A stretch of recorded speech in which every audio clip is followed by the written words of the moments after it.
Bonjour, je suis Mathilde, membre de l'association La Voix des migraineux.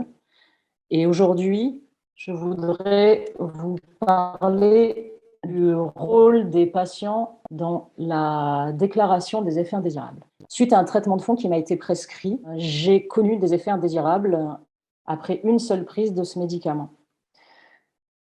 Ce médicament m'a été prescrit pour une prise le soir à faible dose. Ce que j'ai fait, et 2-3 heures après cette prise, j'ai passé une nuit très compliquée, avec des sueurs froides, des fourmillements dans les mains. Je me suis réveillée, j'étais très fatiguée, j'avais les yeux enflés, le visage enflé.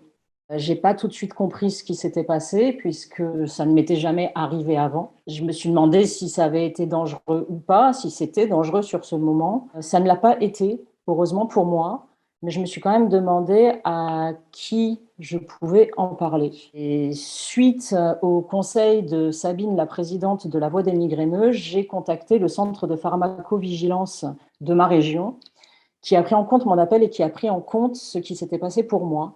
La personne au bout du fil m'a posé beaucoup de questions, m'a demandé s'il y avait eu des habitudes dans mon hygiène de vie qui avaient changé ce jour-là. Ça n'avait pas été le cas. Elle a vraiment été très professionnelle en fait sur la prise en compte de ce que j'avais à dire et m'a renvoyée vers la NSM en fait pour continuer ma démarche. Ça m'a permis en fait de prendre conscience que je faisais ça pour moi mais aussi pour d'autres. Tout simplement parce que ça peut arriver à d'autres personnes et c'est très, très important. Pour en savoir plus sur tout ce qui est mis en place sur la prise en charge des effets indésirables, regardez le webinaire du mercredi 7 juin de 13 heures à 14 heures. Quel est le rôle du patient dans la déclaration des effets indésirables?